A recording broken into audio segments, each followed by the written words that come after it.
Welcome back to the next episode of TMT with Mike O'Reilly. My guest, Joshua Wright, former FTC commissioner, former academia, and probably academia for life. What an expansive background you have. I'd love for you to explain a little bit how you got to the FTC, what were you doing before, and then what are you doing after? Thanks, and thanks for having me, Mike. So I started as an academic in 2004 at George Mason. I did my grad school at UCLA, both a PhD in economics and a JD. And frankly, when I went to grad school, I thought I was going to be an economist, and I sort of added on law school because people told me I couldn't. So I was a young kid and stubborn, and so you told me I couldn't do something, and it was useful to understand the law to sort of do the economics, but it really was a complementary input for me, not a goal. And that sort of turned around now. But I left when I graduated and went into academia at George Mason. I taught there for 20 years, largely antitrust law. So my background was actually writing and thinking about antitrust problems. I had only been a professor. I started in 2004. And I had gone into the FTC once before. I went in 2008, 2009 as a scholar in residence when Debbie Majoris was chair, who later went on to be sort of GC of Procter & Gamble and of other great things. So they had created this scholar in residence spot, and it really was a blast. I got to go inside the agency and kind of rove around and find fun, from an academic perspective, fun problems, but also I would get tasked with the, hey, we've got this thorny thing, we don't know the answer, go figure it out. And that was the fun stuff. I'd spent 2 summers as an intern at the FTC during college. I was lucky enough, I had a family member, an uncle who was an antitrust lawyer, kind of steered me in that direction when I was maybe the only 18-year-old who was answering the question, what do you want to be when you grow up, with antitrust lawyer? It was that or point guard for the Lakers. And I think, height-wise, I chose the right way. But so I was an intern at the FTC a couple times. I went back as scholar in residence in 2008 and really sort of caught the bug for the place. I hadn't been exposed before that to some of the consumer protection issues at the agency. That was really my first exposure to how the agency worked. Administrative litigation. What was that? And then I went back. I got the call. Goodness, I guess it was 2012. I got the call to get interviewed for the FTC job, and I was at that point a recently tenured young academic, 32 maybe. And I got the call to interview for the FTC position, and thought it was a joke. And after I thought it was a joke, not because I didn't want it, I thought it was a joke because the sorts of people who were getting the job, if you look, the average age in those jobs has sort of fallen precipitously. But I thought it was a joke, and then thought maybe it was a courtesy interview. So I went in, did my best in the interview. And it turned out, I fast forward a little bit, I got the gig, and so I became a commissioner. I was 35 years old at the time. I was very proud. That was I'm sure we'll talk about Lena Khan's FTC. My big beef is that she broke the record. I think it's now been broken twice for youngest commissioner. And so I went in when I was 35, served at the FTC for a couple of years, went back into academia. So I was at the FTC 3 years, went back into academia for a while, and started practicing, which is sort of what I spend my time doing now. And are you enjoying your post-commissioner time? Everyone has that question. Is it rewarding? Are you finding things you like? I love it.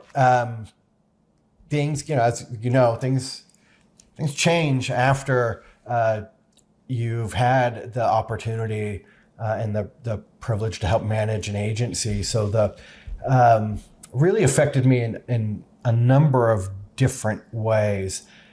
I was a relatively junior, mid-career academic. It changed what I wrote about. It changed, from an academic perspective, it changed what I thought the important problems were. I really got turned on to Section 5 of the FTC Act's unfair methods provision, which has spurred a bunch of debate, and we can talk about that. I really wasn't that interested in the administrative law implications of what the FTC was doing prior to my stint. I thought about antitrust largely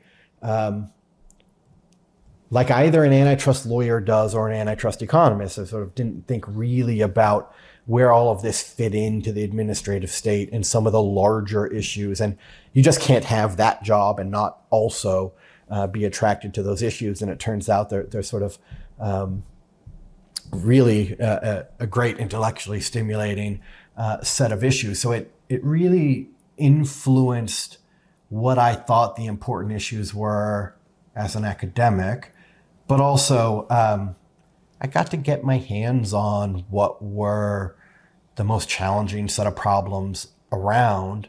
And so when I left the agency, the type of work I wanted to do changed. The type of things I wanted to write about changed. And so I would like to think, if you looked at my academic work sort of post 2015 when I left the agency, it's really a mix of stuff. There's some sort of 30,000 foot kind of big thinky pieces, mostly that I co-author with Doug Ginsburg. There's some empirical economic stuff. There's some work that zooms in on smaller issues, but I think the weights in the portfolio have changed significantly because it really is a privilege to be able to spend as much time as you can thinking about some of the more challenging issues. And so same thing now in practice. I get a set of issues that I think are challenging and fun. I get the opportunity to choose a little bit more what I work on. And so I'm not sure I would have enjoyed spending as much time as I am practicing now before being a commissioner, but I'm having a blast with it now. So one unique part of the FTC compared to something like the FCC, from my background, is that commissioners are kind of picked based on their expertise. You're antitrust, academia, and you were the point man at the agency. Even under the structure, you kind of have these different, not silos, but they're kind of looked upon as you're the consumer protection person, you're the antitrust person, you do this, and pharmaceuticals. There's different. That's a little different. You still work on all the portfolio, so you have the whole panoply. But did you find that your colleagues looked upon you on the antitrust, even in the minority, as a minority commissioner? Did you find that there was this kind of, that they did defer to you under the old kind of FTC model, or has that kind of been was that kind of fading out towards your time period? That's a great question. I would say it was yes and no, I guess. So yes, in the sense that, one of the great things about the commission model is you've got these different people with different expertise in different areas. So the set of commissioners that I worked with, Maureen Olhausen had been in the agency, on the staff. She had, been there 20 years or some such, both in the policy shop and on staff, and was a commissioner before I was. So plenty of agency experience, and experience as an antitrust lawyer. Edith Ramirez was chair. Fantastically smart human being, and I thought a wonderful chair for the agency. Didn't have as much antitrust experience, but was a smart lawyer who had worked a great deal in sort of business litigation settings. It was relatively rare at the time that we had litigators in the building. Policy folks, yes. Real litigators was less common. You have a little bit more of that now. Tom Rush is an exception. I replaced Tom. I took Tom's seat, but Tom had a lot of experience as a litigator. You look now at the set of commissioners, both Andrew Ferguson, who became chair, and Melissa Holyoke, through the sort of state AG structure, had plenty of experience litigating cases. Now that's changed a bit. I did get was over-indexed on antitrust issues when I got there. I'd like to think I was contributing on the consumer protection side by the time I left, but I knew what my comparative advantage was when I started. I invested heavily in thinking about the antitrust economics and the antitrust cases sort of one by one as they came up, because that's what I knew how to do. I really didn't say anything on the consumer protection side of the house for my first year. Just took the year to learn as much as I could. But deference would probably be a strong word for the reaction to views, but there was a lot of back and forth. I would say each of my Democratic colleagues, Edith Terrell and Julie Brill, Terrell McSweeney, we interacted, we engaged about the merits of cases. I often was writing written dissents, and so they were circulating and the majority was responding to them. I think I had the procedurally relatively rare, I don't know how it works now, but usually my dissent was circulating before the majority opinion. I loved that. I thought that it gave me an opportunity to set the agenda. You'd get majority opinions. And I think if you go back and you look at the 2012 to 2015 majority of statements, a lot of them take the posture of, nuh-uh, what Josh said is wrong. And I'm an academic. I love a good debate. But if you let me pick the battlefield, I think usually it's a great advantage to be able to set what the agenda and what the discussion is. Deference, not so much. I think my first dissent was 3 days in on the job. Maybe it was 2 days in on the job, and it was some Hart-Scott-Rodino. It was a minor change, and I won't bore your viewers with what it was, but I had, issued a written dissent, and it was longer than it needed to be. And I remember Doug Ginsburg gave me a call, and he said, not that your dissent is wrong, but Josh, you're going to be there for a while, and I want to remind you that being in a dissent means you couldn't persuade any of your colleagues that you're right. And so you want to spend that sparingly. And I tried to take that advice into account and sort of deciding what was worth dissenting and not. But we had some natural specialization. Julie Brill came from a consumer protection background. There was a set of issues that Maureen was attracted to. There was some people were really invested into the intersection of antitrust and IP and others not. So you had these sort of groups that naturally formed either off of interest or expertise or background. And I really enjoyed that part of the commission structure. Okay, well then let's get into a little bit what's been happening. 2021, Biden administration comes in, sets a new course. Lina Khan is selected as commissioner and confirmed, and then the slight head fake and is made chairperson of the agency. And were you surprised by her selection in that maneuver, and then also by her background? You talked about some of the former chairs and their historic lengths of careers, and hers was a little bit shorter overall. Did it surprise that they went in that direction? Yeah. Slight head fake, I think, is a charitable description of it, but fairly so. I was not surprised that Lina was nominated to the commission. I think, and perhaps the original plan was something like Lina as a commissioner and someone else sort of with more experience at the chair position. But for whatever reason, that sort of blew up, and they sort of did this switch and put her into a leadership role. And frankly, I don't know if they did her any favors in that regard. And I'm going to be very fair to Lina here. To her credit, it's a difficult thing to steer an agency as much as she has, right? They have, under her leadership, successfully changed the window on a lot of issues. Now, substantively, I think a lot of those changes are bad ideas. But just on the ability to do that, that's a difficult thing. Well, maybe that's a good point. She came with an aggressive agenda, and perhaps some would credibly say more of a left-leaning philosophy.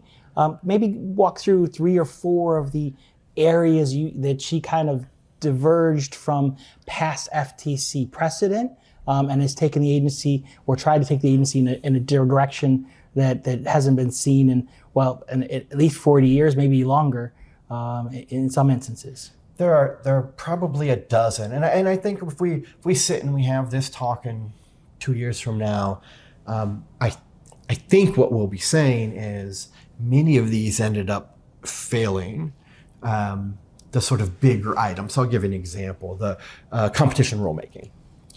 The reason the FTC has not done competition rulemaking is not because no one ever thought of the idea, and Lena pulled a brand new rabbit out of the hat. People have looked and decided we don't have the authority to do it. The statute says no. I think that's long been, say, the majority position, and I think fair to say a bipartisan one. There are sort of left-leaning administrative law scholars who think this isn't a very close question either. But they decided to do competition rulemaking. There was a hint towards that when Lena's predecessor and my replacement in my seat, Rohit Chopra, was there as an FTC commissioner, that they could do this unfair methods of competition rulemaking. And you knew it was coming the first day. So the first meeting they took the bipartisan unfair methods of competition statement, a statement that I had successfully gotten 3 of the Dems to vote. We had a 4-1 vote, sort of settle the question of what in 100 years the FTC has this special sauce statute, right? Whatever 3 commissioners say is an unfair method of competition is an unfair method of competition. And it had covered everything from, environmental stuff to social justice to landlord-tenant laws. And so we finally sort of got this thing settled in a bipartisan way. First day, gone. And as much as I didn't like that, it was a project I worked very hard on. The real reason that they got rid of that statement was because it stood in the way of rulemaking. It said, when we do a Section 5 case, we're going to prove that the anti-competitive effects outweigh the pro-competitive effects. We're going to do it on a case-by-case basis. Well, you can't have rulemaking on a case-by-case basis. And so that statement stood in the way, so that they throw the thing out. They passed a non-compete rule. I suspect they have sort of their eyes on doing some other competition rules. And off those cases go to court, and they've largely, I think, some of those litigations are still pending.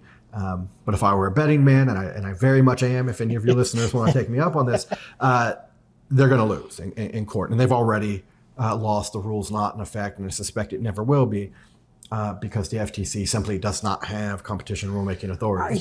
It seems to me that, in fairness, that this commission, the exiting commission, has had a mindset that they didn't mind losing necessarily. It was more about making the case and appealing to a certain, maybe a voice out there that they were speaking to, and losing wasn't a bad thing. They had these moral victories or Pyrrhic victories, and they couldn't. They would never get. They're not going to be sustainable, but they feel that they have done something in the meantime. Is that a fair take? I think it's a fair take. You'll sometimes hear in the antitrust bar in particular, I think an overcooked version of that take, which is they don't care about losing at all. They'll lose because they want to appeal to Congress to change the antitrust laws. A lot of the scholarship that came out of the neo-Brandeisian camp, including Lena, was the existing antitrust laws are too hard for the agencies to win. We don't win cases. The laws need to change. The consumer welfare standard is bad. And I'm oversimplifying, but it really was a thrust of a great bit of the scholarship. And they've had pending legislation to change some of those things. Now, none of that went anywhere. So they're sort of left, I think, earlier in the Biden administration, you had a little more of this. You had more, the loss rate was, they got off to a bad start. You had the DOJ losing too at the same time, including losing on criminal cases, which is relatively rare. So you had that early. And I think maybe there was a little bit, the risk tolerance in terms of losing was certainly different than commissions I've seen. I think that part of the take is absolutely 100% accurate. I do think that they care about losing, right? Maybe a little less than prior commissions, but I think they care about losing. And if you look at I think the FTC's win-loss right now, there's this, the PR office for the FTC claims some ridiculous number, like Right. 93%. And what they do, it's Michael Jordan in Space Jam wasn't 93% from the field. But what they do is they sort of count pre-litigation. Sometimes you have a merger with the FTC, they're investigating the deal, and you're going to have a consent. Happens all the time. They're counting those as litigation wins. They never step foot into court. Funny thing is, if you count those, the con FTC is not that active. Half or a third of the number of pre-litigation settlements, sort of prior agencies. And the numbers are what they are. They lose a little bit more in court. They've had some wins sort of down the stretch to even some of that out, but they're about 50-50 in actually litigated cases. They get some abandonments. Those count as wins, right? You file the case, litigation's going to start, and the parties walk away, right? Fine, we count those. But by most metrics, they're doing about, in terms of win-loss rates, they lose a little bit more in litigated cases, but activity-wise, it's a little bit less. And maybe that's a second argument that's been presented, that the abandonment is part of the goal.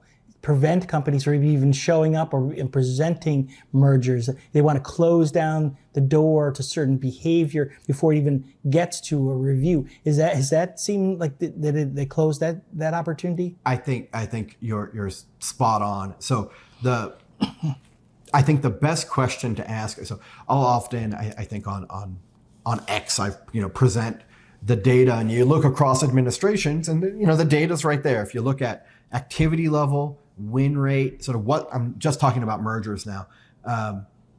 It's about the same. I get a win rate that's in the 70-ish, which is about the same as Bush, Obama, Trump. Activity level, because the Biden administration, both Con and Cantor at the DOJ, do a lot less settlement of cases, right?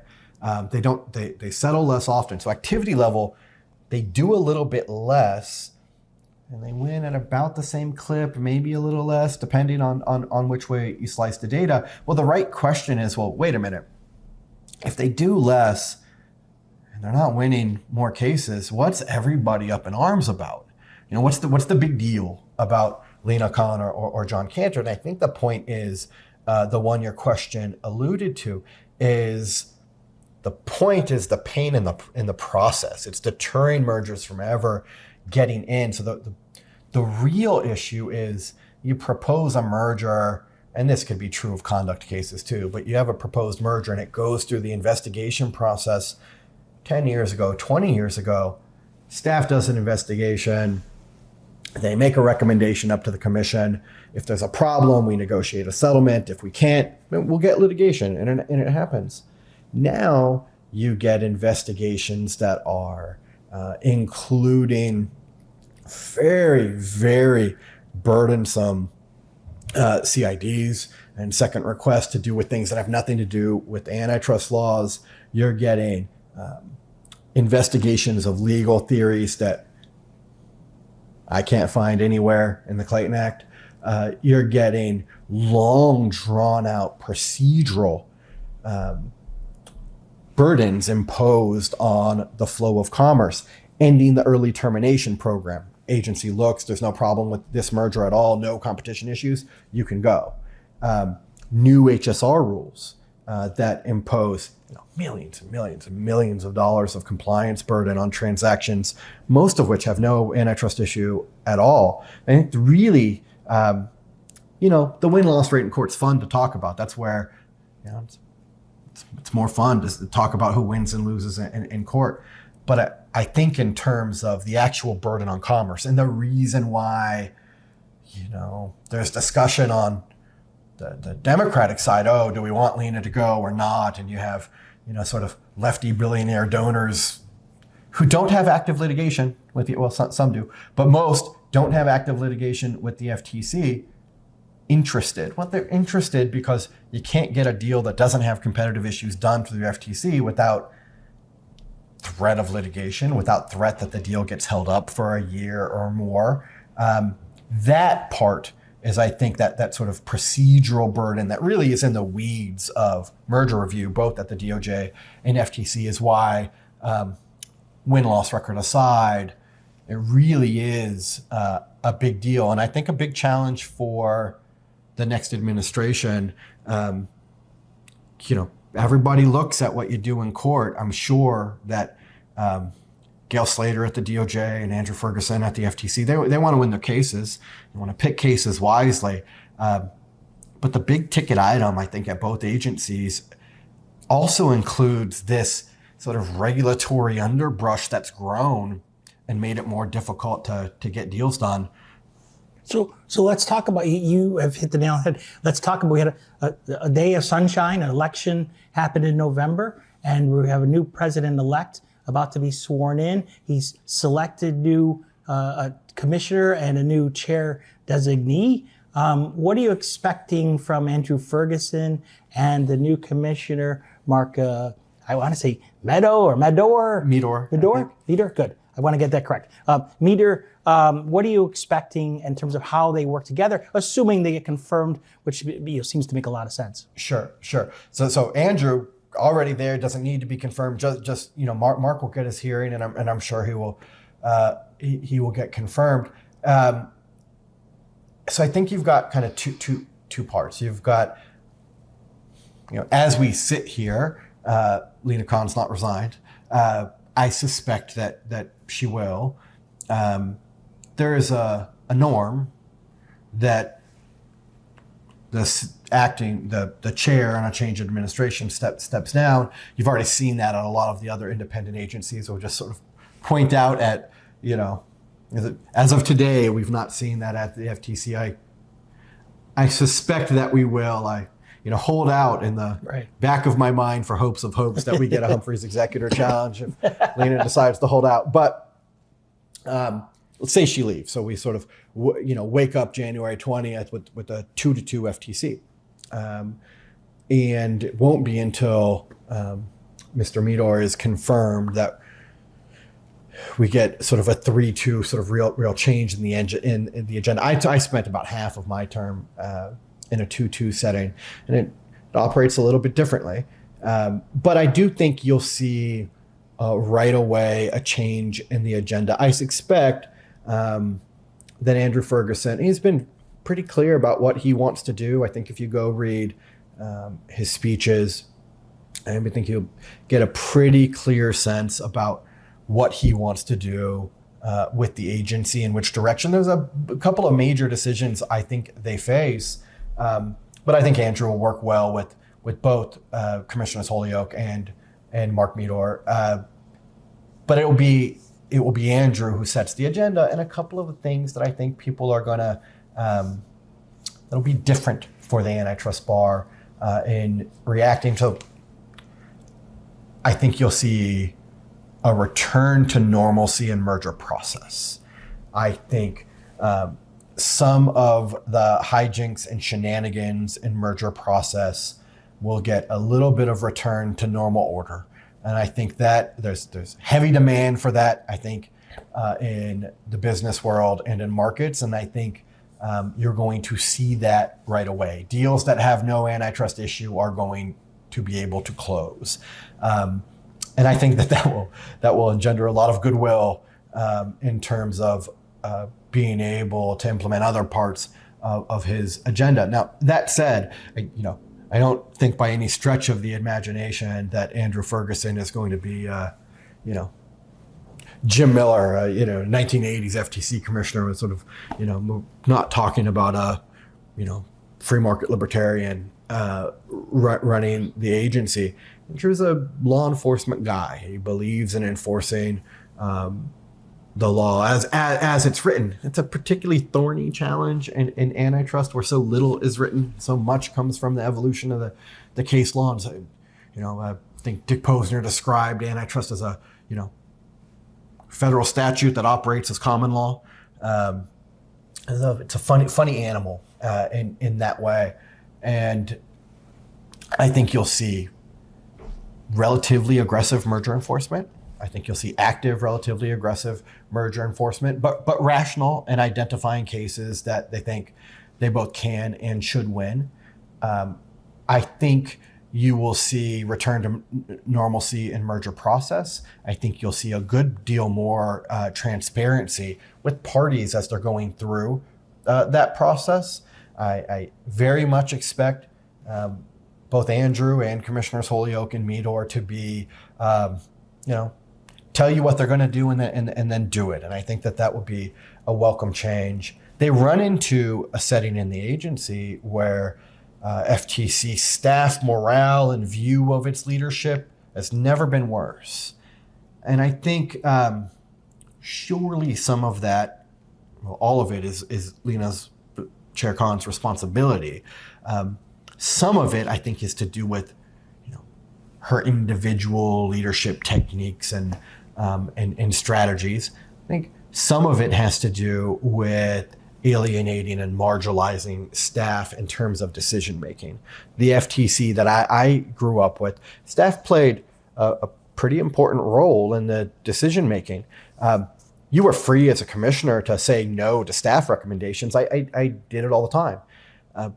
But you listened to staff because there's a bunch of expert lawyers and economists that are working really hard on cases and giving up a lot of money to be in the agency to do it. And they want to be heard out. And from what I sort of understand from what's going on in the agency and some of those survey results, that just wasn't happening. And so you get a lot of high quality staff leaving. You might as well, if you're not going to be able to do your job, might as well go into private practice and make some money. So I think they, being able to listen, I think, is at a premium for leadership. And Andrew is an ideas guy. He's going to have people around him who disagree with them, who agree with them. He doesn't lack for intellectual confidence or security about what he wants to do. And I think that enables him to listen to all sorts of viewpoints and, sort of come up with a strategy. And I think you had a little bit more sort of siloing of staff and leadership, sort of people in Lena's camp versus not over the past couple of years. But I think that's a challenge. It's a leadership challenge facing Andrew and the other commissioners, I think, over the next couple of years, especially as you have, there's every couple of years, there's talk about getting rid of the FTC and folding it into the DOJ. You've got Doge sitting there talking about eliminating agencies. And what's your thought on that? Take a couple seconds. That was going to be my next question. Where do you see those functions? Do you see them competing against each other as someone who's been involved outside and inside the agency and now outside again? Your expertise, what is your suggestion? And what do you think that the Doge can do for that? So my view on this question has changed over time. I was an FTC guy. I interned in the building when I was 18 years old and, eventually became a commissioner. It's hard pressed to find somebody who has worked 4 times at the agency say we ought to get rid of it. But it's where I find myself. I've written a paper with Doug Ginsburg called Reimagining Antitrust Institutions. It's not really just about the FTC and the DOJ, but you have 100 federal agencies with a competition mandate and no quarterbacking. And you get them running into each other all the time. We have, just now you've got the FTC suing Tempur Sealy on a theory about, and they may win this case, it's pending, a theory about high mattress prices being too high or being high as a result of the merger, while the ITC prevents imports of low-cost mattresses. What are we doing? We have some of this with the DOJ and the FCC. The FTC runs into this with the CFPB on the consumer protection side of the house. So all of these agencies with a competition mandate and sort of nobody quarterbacking. And I think there's a couple ways to handle it.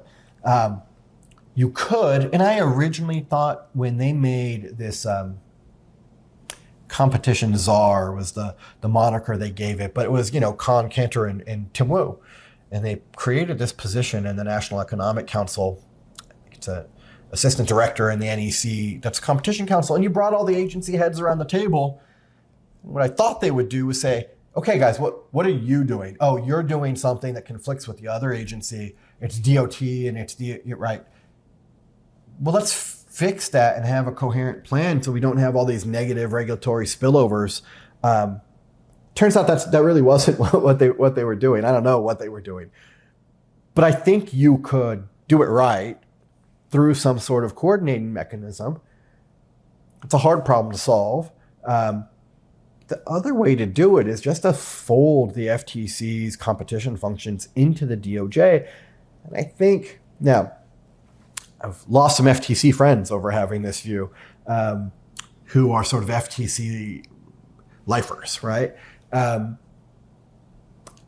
if you think about what the signature sort of distinctive characteristics of the FTC are, they are things like administrative litigation, Section 5 of the unfair methods of competition, and the FTC's ability under Section 6B to do reports. The track record on each of those three is horrendous. On administrative litigation, this is an agency that has ruled for itself every single time it has had the opportunity to do so in 30 years. For 30 years. Every single time the ALJ has ruled against the FTC, the commission, who voted out the complaint, shock and surprise, rules for itself in finding liability. That's absurd. And at a time when the Supreme Court, among others, are taking interest in procedural fairness, structural arguments about the Constitution and who has delegated what functions in administrative litigation, including looking at the FTC very closely, it is... I would not like to be the one defending the FTC's administrative litigation process or its behavior using that process. Section 5 of the Unfair Methods of Competition, the agency just threw out the first bipartisan statement. And I think, and this is maybe tooting my own horn more than I should, but I don't know of another example of an independent agency writing down a document that limits its own power. On a bipartisan basis. I don't know if such an animal exists. FTC did that, right? On a bipartisan basis. And the new statement after Chair Khan threw it out essentially says, well, kind of anything we want is, including lots of legitimate forms of competition that benefit consumers, are an unfair method competition. We know it when we see it, and maybe we'll tell you. I think rather indefensible. 6B, the last sort of distinguishing characteristic. There are some great 6B reports in the FTC's history. The report on interstate wine shipments in the early 2000s, cited by the Supreme Court in Granholm, which helped get interstate wine shipment, lowered the cost of wine. You can't think of a better thing to do than that. Lots of high quality 6B work. You've got 70 PhD economists in the room to help do real data work. You get subpoenas. But in the last decade, you've got, Commissioner Holyoke and Commissioner Ferguson criticizing the FTC's use of 6Bs because under the Biden administration, you've got 6Bs that go out with, big Crayola headlines about this person or that person in the economy, be it a PBM or, a retailer or whoever, being evil and bad, but no data work to support it. Those are the three distinguishing characteristics. In the meantime, we pay a heavy price to have two. If you got a merger in this industry, well, we're going to flip a coin, and maybe it's the DOJ and maybe it's the FTC, and they might have very different views. We pay a heavy price, and unless we're getting significant benefits out of those three distinctive characteristics, and right now I think we get net negative out of them. So it pains me to say, but I'm a data guy, and the track record is what it is, and it's not pretty. You could do all of the same thing. It doesn't mean less antitrust. You move the FTE over to the DOJ, and all of that. I'll sort of squeeze one more thought in here because I can't help myself. All of that doesn't include the very basic argument. The FTC's been acting like an executive branch agency anyway. And I don't think that's going anywhere. And I don't think that's only a partisan issue. So, you've got Chair Khan standing with President Biden would release a non-compete rule for an independent agency. The FTC's been acting like an executive branch agency for some time. I don't think that will be different under Andrew Ferguson. I think Andrew Ferguson has sort of made clear he's there to implement the president's agenda. And I don't think there's anything wrong with that. But if that's the world that we're living in, then, we're moving towards, or we're moving away from this charade of independent agencies being this magical beast that doesn't listen to Congress or the president or anybody else. I think we're far enough away from that charade that eventually we can all tell the truth to each other about what these agencies are actually doing. And I expect that we're sort of there, or almost there. And I think getting there makes it a much more rational, sort of simple conversation to have about, do we need two agencies or one? In the antitrust world I grew up in, this conversation, if you look at the 2007 Antitrust Modernization Commission, a big bipartisan expert group, blue ribbon panel, right? It's far too late to take it. Yes, it would be better to have one, but it's, goodness, that would require work. It's too late to ask that question. Well, lots of questions that were too late to answer are sort of on the table these days. And I think it's too late to answer is a lazy approach. And I think, Senator Lee has a one agency. I mean, there's legislation out there, and I don't think it's going to go anywhere. Okay. Last question, simple. Back to some softball. What should we expect in the coming months? What are you working on? What's of your interest? What should we expect to see work product from you in the coming future? Lots of stuff. So it's funny. The last couple of years during the my writing agenda, I've got sort of positive kind of think projects that I want to work on, and then there's the things where I'm reacting to what the agency's doing, and it's been a very reactive couple of years. Just when they're done with one thing, now they brought a Robinson-Patman Act case, and now I'm spending some time writing about that. I think I'll be able to return to some sort of positive agenda project. So with my academic hat on, I'm working on things like right now. I've got a fun project on, we talked about Humphrey's executor. I've got a fun project, empirical project on exactly what the FTC was doing at the time Humphrey's was decided relative to now. There's this dispute over whether it carried out any executive function at the time. So I've got sort of a fun thinking academic project about that. I've got some work on the Robinson-Patman Act as well. It looks like it's always been here in private litigation, but the FTC just brought a case. The new commissioner, Mark Meador, is a Republican Robinson-Patman Act fan, which I've not seen in a very long time and did not know existed. He's a very smart guy. I think he's got this one wrong, but it will make Robinson-Patman Act enforcement really interesting, because you've got the two, every morning, Chairman Ferguson is going to wake up with there being 3 votes for most Robinson-Patman Act cases.